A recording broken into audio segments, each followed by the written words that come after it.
Okay, you're watching Bones to Go. With the tiles all in order like this, and we're going to start with the double six as the first play. And now somebody on the phone says, I want to play the 6-3. So I go get the 6-3 and put it on the board. And the next person says, I can play the 3-1. And so I go get the 3-1 and position it in a way that everybody can see what I'm doing. And that's how that goes. So you're watching a demonstration of BonesToGo.appspot.com.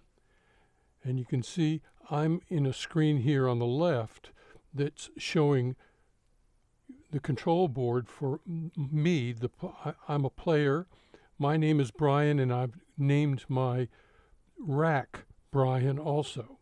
And right now you're seeing the split screen that somebody might see if they were showing both a video conferencing app in one window and Bones to Go in the same window in a split screen. And notice how the tiles here are kind of bunched up a little bit. And when I make the window get big again to fill the screen, they adapt to that change. This is the screen of Bones to Go that you'll use mostly for playing your tiles. And let's say that we want to play this tile number 12-1 because maybe somebody's started already with the 12-12 on the board. So we clicked this tile 12-1 and then go up and click the play button, and that will be played on the board. Now, this is a virtual tile, and so we have to tell the host verbally to play it and where we want to play it. And notice that down here at the bottom of the screen, we're echoed with what has been played by me. Okay, now if I want to draw a card, I would click this button, Draw, and a new tile will come in this area of my rack. Watch. See, the 2-2 came up, and now I can play that one also. Down here, the screen is keeping track of how many tiles have been played by everybody, how many tiles each person has in their rack. Everybody has 15 now because I played one and then drew another one, so this went back up to 15, and nobody else has played any, and there's just a total of 30 tiles that are remaining because there's a total of 91 tiles in this 12-dot version of dominoes. So at any point in time you can undo your last move or moves by clicking this button.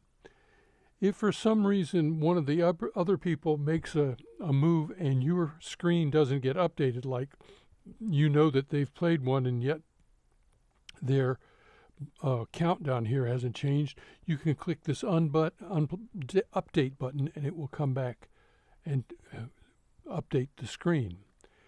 Down here in the below, there are quite a few instructions, including some information about where you might go to get apps or ways to update your screen to be a split screen.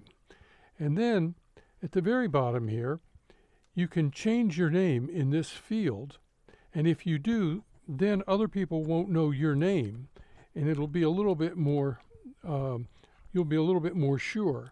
So I'm going to change my name to just BRN and then hit return, and it takes a second. Oh, here it's echoing that my name has changed to BRN, and if I click OK, notice that the name up here in the URL is now capital Brian, that's me because I'm the host, and BRN because I've changed the name of my rack to BRN.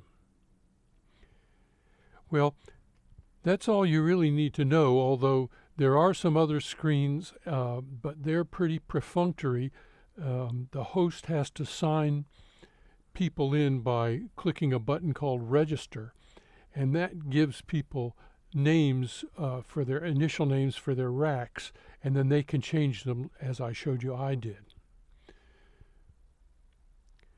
I'm hoping to adapt this same app to some other things like playing rummy and that sort of thing. I'd like to get your feedback on how it works for you. This is a first time, and there may be some kinks in it.